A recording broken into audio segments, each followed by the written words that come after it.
BA second semester Bardhaman বিশ্ববিদ্যালয়ের অন্তর্গত সমস্ত কলেজের স্টুডেন্টরা বাংলা মেজর এবং বাংলা মাইনর পেপার থেকে 10 নম্বর, 5 নম্বর এবং 2 নম্বরের জন্য খুব গুরুত্বপূর্ণ প্রশ্নগুলো তোমরা এই ভিডিওটি থেকে পেয়ে যাবে। প্রথমেই বলে রাখি, এই সাজেশনের ভিডিওটি যেহেতু বাংলা মাইনর এবং বাংলা মেজর উভয় কোর্সের স্টুডেন্টদের জন্যই তৈরি করা হয়েছে, তাই সাজেশন সংক্রান্ত গুরুত্বপূর্ণ তথ্যগুলো জানতে এবং কোন কোন প্রশ্নগুলো মেজর ও মাইনর কোর্সের স্টুডেন্টদের জন্য খুব গুরুত্বপূর্ণ তা জানতে ভিডিওটির সম্পূর্ণ অংশ অবশ্যই মনোযোগ সহকারে শুনবে। তোমাদের বোঝার সুবিধার্থে বাংলা মেজর এবং বাংলা মাইনর কোর্সের একের সিলেবাসটি তোমাদের সামনে রাখলাম।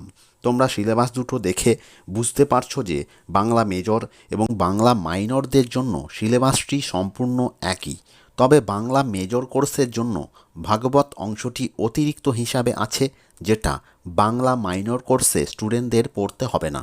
তাই ভাগবত অংশটি বাদ দিয়ে বাংলা মেজর ও বাংলা মাইনর কোর্সের যেসব অংশগুলো মিল আছে বা বাংলা মেজর ও বাংলা মাইনর উভয় কোর্সের ছাত্রদের পড়তে হবে, সেই অংশগুলো থেকেই সাজেশন দিয়ে দিচ্ছি। তোমরা প্রশ্নগুলো উত্তরসহ এখন থেকেই ভালো করে পরীক্ষার জন্য তৈরি করে রাখো।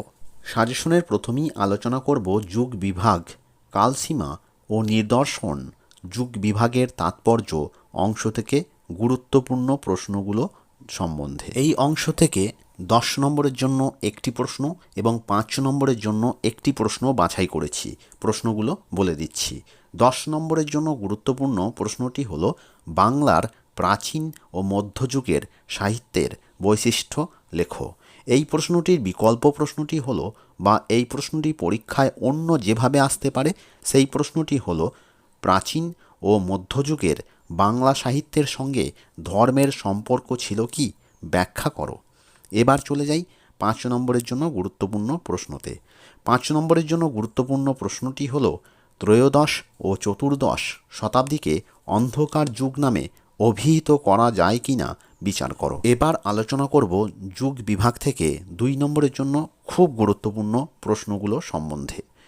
এই অংশ থেকে 2 নম্বরের জন্য মাত্র 8টি প্রশ্নকে বাছাই করেছি। প্রশ্নগুলো আমি বলে দিচ্ছি, তোমরা প্রশ্নগুলো ভালো করে শুনে নাও এবং খাতায় লিখে রাখো।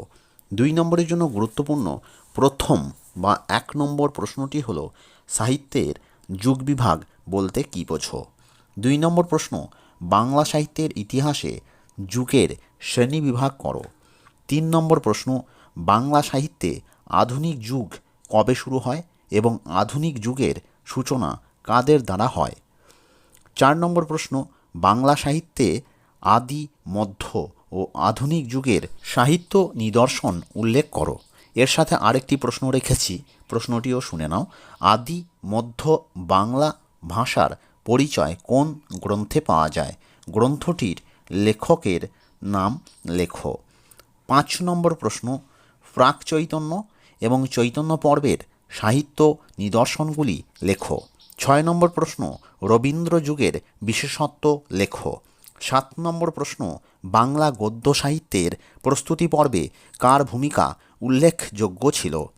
8 নম্বর প্রশ্ন, রবীন্দ্র যুগের সাহিত্যিক এবং রবীন্দ্রোত্তর যুগের কয়েকজন সাহিত্যিকের নাম লেখো। এবার আলোচনা করব চর্যাগীতি থেকে গুরুত্বপূর্ণ প্রশ্নগুলো সম্বন্ধে। চর্যাগীতি থেকে 10 নম্বরের জন্য একটি এবং 5 নম্বরের জন্যও একটি প্রশ্নকে বাছাই করেছি। প্রশ্নগুলো বলে দিচ্ছি। 10 নম্বরের জন্য গুরুত্বপূর্ণ প্রথম প্রশ্নটি হলো চর্যাগীতির পদে তৎকালীন সমাজ জীবনের যে প্রতিচ্ছবি বর্ণিত হয়েছে তা দৃষ্টান্ত সহ আলোচনা করো। এই প্রশ্নটির বিকল্প প্রশ্নটি হলো, বা এই প্রশ্নটির উত্তর থেকে যে প্রশ্নটির উত্তর লেখা যাবে সেই প্রশ্নটি হলো চর্যাপদের সমাজ চিত্র আলোচনা করো। 5 নম্বরের জন্য গুরুত্বপূর্ণ প্রশ্নটি হলো চর্যাপদের কাব্যমূল্য আলোচনা করো। এখন আলোচনা করব চর্যাগীতি থেকে 2 নম্বরের জন্য খুব গুরুত্বপূর্ণ প্রশ্নগুলো সম্বন্ধে। চর্যাগীতি থেকে 2 নম্বরের জন্য খুব গুরুত্বপূর্ণ প্রশ্ন হিসাবে 8টি প্রশ্নকে বাছাই করেছি। প্রশ্নগুলো বলে দিচ্ছি। 2 নম্বরের জন্য গুরুত্বপূর্ণ প্রথম বা 1 নম্বর প্রশ্নটি হলো চর্যাপদ গ্রন্থকারে কত সালে প্রথম প্রকাশিত হয়, কে এই গ্রন্থটি সম্পাদনা করেন? 2 নম্বর প্রশ্ন চর্যাগীতির সময়কাল বা সময়সীমা উল্লেখ করো। 3 নম্বর প্রশ্ন চর্যাগীতির প্রথম পদকর্তা কে? এর সাথে আরেকটি প্রশ্ন আছে, চর্যাপদের প্রধান কবি কাকে বলা হয়, তার রচিত পদ সংখ্যা কয়টি? 4 নম্বর প্রশ্ন চর্যাপদ নিয়ে আলোচনা করেছেন এমন কয়েকজনের নাম লেখো। 5 নম্বর প্রশ্ন হরপ্রসাদ শাস্ত্রী সম্পাদিত চর্যাগীতি কোষের পুঁথি কী নামে কোন সংস্থা প্রকাশ করে?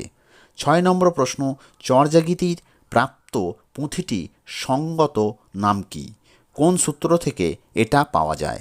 7 নম্বর প্রশ্ন চর্যাপদের ভাষাকে সন্ধ্যা ভাষা বলা হয় কেন? 8 নম্বর প্রশ্ন চর্যাপদ কোন ধর্ম অবলম্বীদের রচনা? এখন আলোচনা করব শ্রীকৃষ্ণ কীর্তন থেকে গুরুত্বপূর্ণ প্রশ্নটি সম্বন্ধে। শ্রীকৃষ্ণ কীর্তন থেকে গুরুত্বপূর্ণ প্রশ্ন হিসাবে একটি প্রশ্নকেই বাছাই করেছি। এই প্রশ্নটি পরীক্ষায় 5 নম্বর হিসাবেও আসতে পারে, আবার 10 নম্বর হিসাবেও আসতে পারে। প্রশ্নটি তোমরা দেখে নাও। শ্রীকৃষ্ণ কীর্তন কাব্যের সাহিত্যমূল্য বা কাব্যমূল্য ও ঐতিহাসিক গুরুত্ব আলোচনা করো। শ্রীকৃষ্ণ কীর্তন থেকে 2 নম্বরের জন্য গুরুত্বপূর্ণ প্রশ্ন হিসাবে 5টি প্রশ্নকে বাছাই করেছি। প্রশ্নগুলো বলে দিচ্ছি। 2 নম্বরের জন্য গুরুত্বপূর্ণ প্রথম বা 1 নম্বর প্রশ্নটি হলো শ্রীকৃষ্ণ কীর্তনের পুঁথি কে কবে আবিষ্কার করেন? শ্রীকৃষ্ণ কীর্তনের রচয়িতার নাম লেখো। 2 নম্বর প্রশ্ন শ্রীকৃষ্ণ কীর্তন কাব্যের প্রধান 3টি চরিত্রের নাম লেখো। 3 নম্বর প্রশ্ন কার সম্পাদনায় কোন প্রতিষ্ঠান থেকে শ্রীকৃষ্ণ কীর্তন কাব্য প্রকাশিত হয়? 4 নম্বর প্রশ্ন শ্রীকৃষ্ণ কীর্তন কাব্যে কত রকম ভণিতা আছে, ভণিতায় কোন কোন নাম ব্যবহৃত হয়েছে? 5 নম্বর প্রশ্ন শ্রীকৃষ্ণ কীর্তন কাব্যটি কটি খণ্ডে বিভক্ত, প্রথম ও শেষ খণ্ডটির নাম লেখো। এরপর আলোচনা করব অনুসারী সাহিত্য রামায়ণ থেকে গুরুত্বপূর্ণ প্রশ্নগুলো সম্বন্ধে। এই রামায়ণ থেকেও 10 নম্বরের জন্য গুরুত্বপূর্ণ প্রশ্ন হিসাবে একটি এবং 5 নম্বরের জন্য গুরুত্বপূর্ণ প্রশ্ন হিসাবে একটি প্রশ্ন কি বাছাই করেছি। প্রশ্নগুলো তোমরা দেখে নাও। চ্যানেলে নতুন হলে বিএ সেকেন্ড সেমিস্টারের বাংলা মেজর ও বাংলা মাইনর কোর্সের পরবর্তী অংশগুলো থেকে কমনযোগ্য সাজেশন পাওয়ার জন্য চ্যানেলটিকে এখনই সাবস্ক্রাইব করে রাখো। ভিডিওটিতে একটা লাইক করে দিও। ভিডিওটি যেহেতু খুবই গুরুত্বপূর্ণ ও অত্যন্ত প্রয়োজনীয় একটি ভিডিও, তাই ভিডিওটি তোমাদের বন্ধুদের মধ্যে, তোমাদের সোশ্যাল মিডিয়ার বিভিন্ন গ্রুপে অবশ্যই শেয়ার করে দিও। পরবর্তী অংশগুলো থেকে এই মুহূর্তে সাজেশনের প্রয়োজন হলে এই ভিডিওর কমেন্ট বক্সে লিখে আমাকে জানাও। সাজেশনের উত্তরের প্রয়োজন হলে বা সাজেশন সংক্রান্ত যে কোনো প্রশ্ন থাকলে এই ভিডিওর কমেন্ট বক্সে লিখে আমাকে জানিও। অনুসারী সাহিত্য রামায়ণ থেকে 2 নম্বরের জন্য গুরুত্বপূর্ণ প্রশ্ন হিসাবে 6টি প্রশ্নকেই বাছাই করেছি। প্রশ্নগুলো বলে দিচ্ছি। 2 নম্বরের জন্য গুরুত্বপূর্ণ প্রথম বা 1 নম্বর প্রশ্নটি হলো কৃত্তিবাসের রামায়ণ কয়টি খণ্ডে বিভক্ত ও কী কী? কৃত্তিবাস ওঝার জন্মকাল জ্ঞাপক চরণ দুটি লেখো।